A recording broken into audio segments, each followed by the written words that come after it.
各位伙伴大家好。很多伙伴反映说自己在夏天的时候，一旦咳嗽就很长时间都不好，那么咳声连绵咳嗽不断，有时候有白痰，有的也有黄痰，整个人都没精神，咽喉也难受，身体也特别困倦。那么有时候打点滴或者打吊瓶也不容易好，问什么原因导致的？其实一般夏天得的咳嗽往往都是湿热偏多。我们发现近几年我国很多地方原来冬天下雪的地方都不下雪了，或者是包括我们东北，我记得小时候雪特别大，那现在的雪呢都特别小，说明全球的气温在上升气温上升呢带来很高的温度，加之呢我们所生活的特定的区域比如像长江流域，像四川重庆贵州湖南很多地方呢不但热温度高，而且湿气很重。那么在外部环境有湿热，有的人体内三焦也有湿热，尤其脾胃湿气偏重四焦耳化热的人有很多。那么一旦体内有湿热，而所处的外部环境也是属于湿热环境的话，那么同气相引，就会引发一些湿热严重，引发的这个气机不通畅，那么肺气不宣降的时候呢，就会引发咳嗽，经久不愈长时间咳嗽也不会好。我记得在东北有一个朋友，他就是湿热体质肠道也湿热，典型的特征是什么？他只要吃辣的或者喝点白酒就会腹泻，这明显是什么？体内有湿热，而且小便比较黄，大便黏腻不爽湿酒化热的体质，脾胃不好，饭量也小。那么这样的人，他只要一去重庆和四川，他往往就加重感觉整个人都活不起来浑身没力量容易得病。它实际上是什么？本身有湿热，一上了外部环境很湿热的地方，同气相引就会导致发作。所以包括夏天咳嗽容易不好，甚至有的人秋冬季节咳嗽长期不好的，超过1个月的基本上湿热咳嗽确切一点说呢，是三焦气郁三焦气郁化热了。什么叫三焦气郁呢？上焦、中焦和下焦有点气郁。气郁这个词儿在《黄帝内经》中怎么说的呢？说情志不舒，气机郁滞所致。那么在朱丹溪的丹溪心法里也强调了，说气郁是6郁之首产生一切郁病的根源。气郁是什么？郁就是它活动不那么好了，气呢是人体的动力。气的话呢，就说明是什么？人体脏腑的功能我们常说气虚阴虚，有的人分不清阴虚呢就是你简单的说是你营养物质有点不足了，而气虚呢就是你脏腑的功能弱化了，就叫气虚。所以人体是以气为动力人体的各种生理活动都是靠气来推动。气呢能推动脏腑的气化，输布津液宣畅血脉，消化水谷精微。如果人的情志过急，或者是忧湿愤怒情志上有一些忧愁悲伤压力过大紧张恐惧等等，都会影响人的气机。我们常常过去看影视作品，包括文学作品或者历史真实的故事，常常会看到什么？比如某个女子因为被这个情郎给负心了，辜负了，在家以泪洗面，最后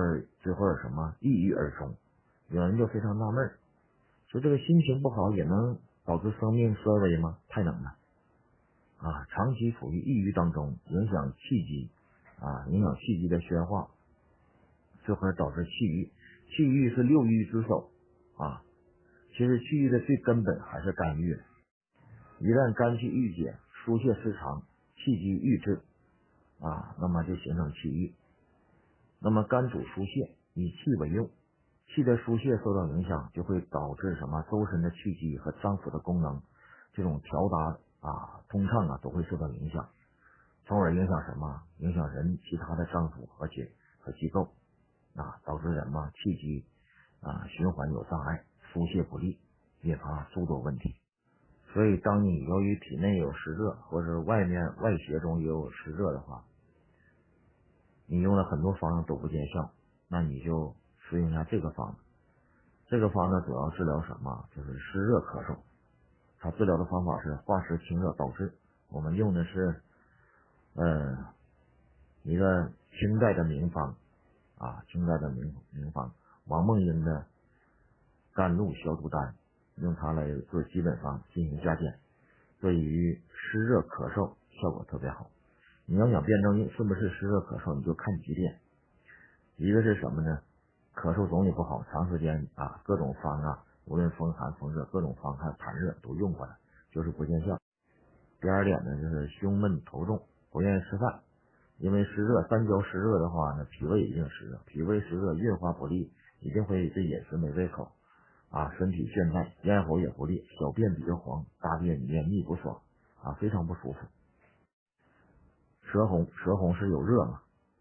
但是呢有白苔或者有黄苔有这种可能湿热体质的人在我们今天并不少见，有很多人年轻的时候是寒湿体质脾气虚，随着吃冰镇的饮料或者是打空调可能脾气虚变成脾寒湿了。长期脾有寒湿阳虚运化不了，导致给肾提供的水谷精微也不足量，肾失去后天的滋养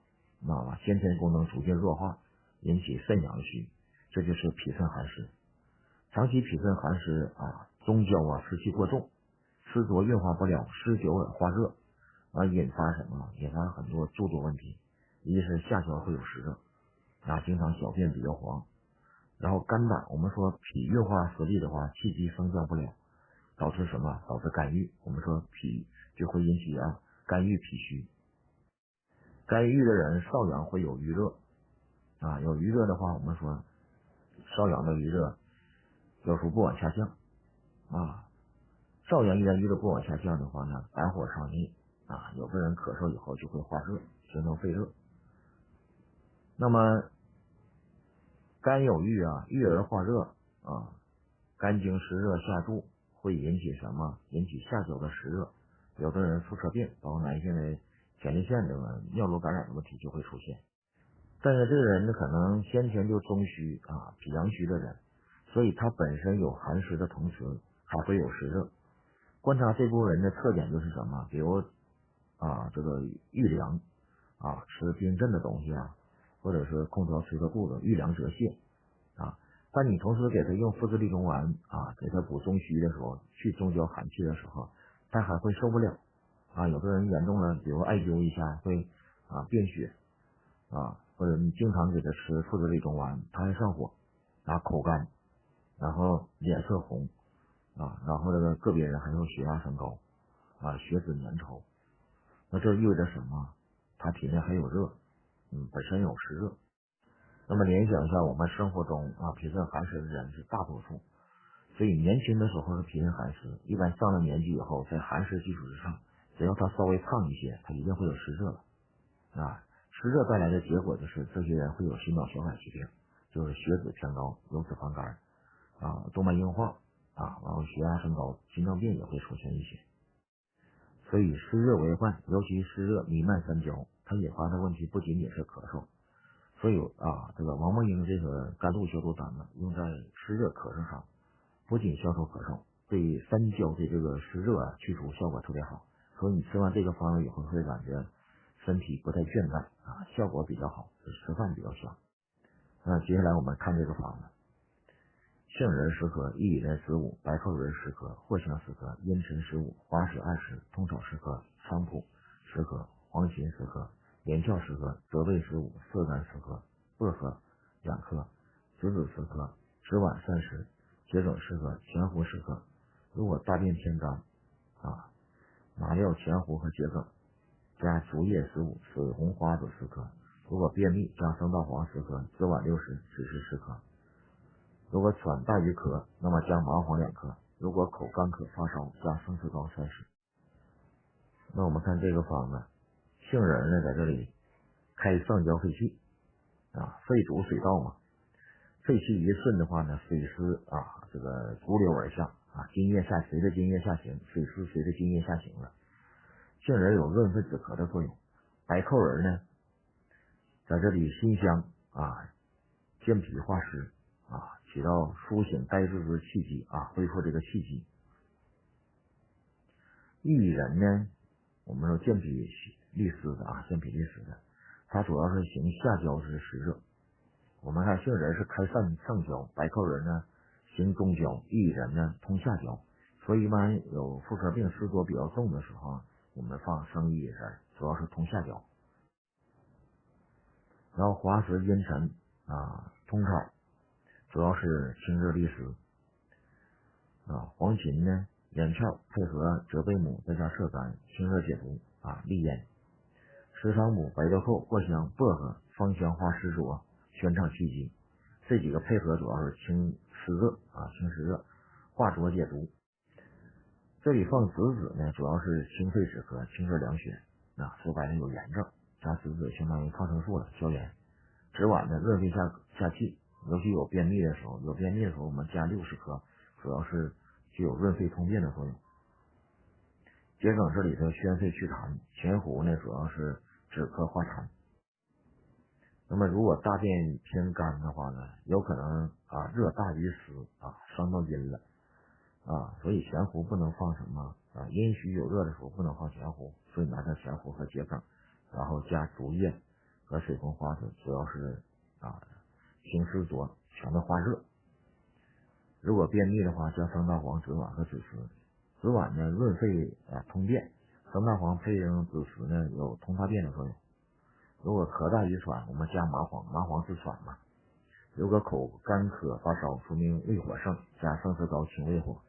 所以这个小方对久咳不愈的咳嗽效果比较好，尤其是湿热偏重的。大多数人随着年龄的增长，过30岁以后，中焦气虚都会有这个问题尤其我们现在经常吃烤鱼吃火锅、麻辣的东西、烤肉，这些东西容易助湿热。为什么？我们看烤肉店还有这个我们说烤鱼的店，它往往给你一些冰镇的饮料免费赠送，所以很多人喝冰镇饮料，这种助湿，因为伤中焦阳气嘛。第二点呢，这些饭菜都比较辣的东西容易助热所以说很多人本来是寒性体质，中焦阳气不足吃着随着年龄的增长，人的阳气贼虚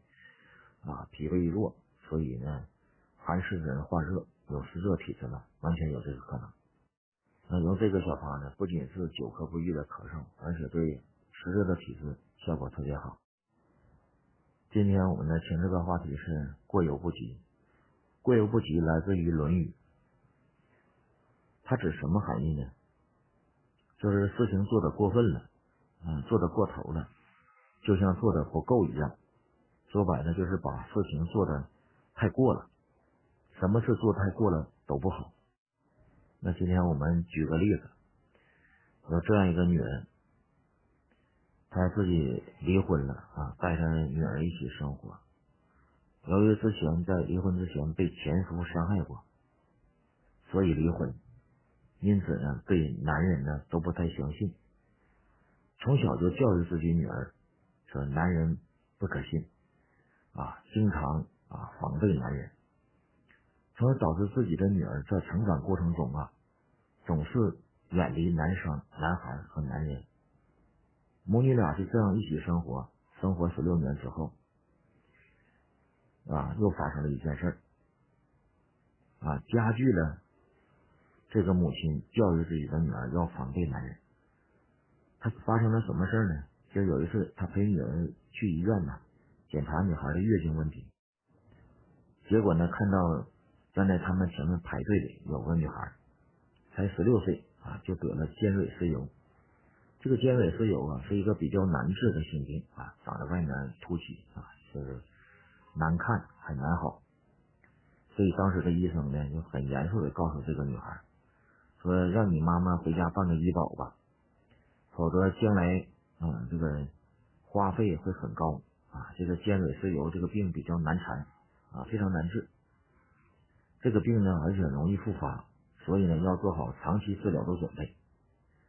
结果这一幕啊就被站在身后的这个母女俩看到了啊，母女俩很是震惊。这个母亲又不忘记提醒自己女儿说，你一定要记住啊，要防备男人，不要接触男人，否则得了性病，不但咱们没钱治，还要一辈子都治不好，生不如死。那作为唯一的亲人啊，这个母亲说的话女孩一定会听的，所以呢从来不处对象。这样经历了初中、高中和大学，虽然很多好男孩不断追求这个女孩，但女孩牢牢记住妈妈的话，就是各种拒绝和远离。结果不知不觉就25岁了啊！他妈妈发现这个女孩真的严格遵守自己的规定，没有处对象，也没有接触男人，但是发现女儿特别敏感，稍微有点压力就会承受不住慌张、紧张或者哭泣比如一个小事，假如说借钱给同学，哪怕才借了500元，那如果这个同学有1年没有还，甚至也不提还的事儿，自己就不敢去要，如果硬逼着他去要就会哭，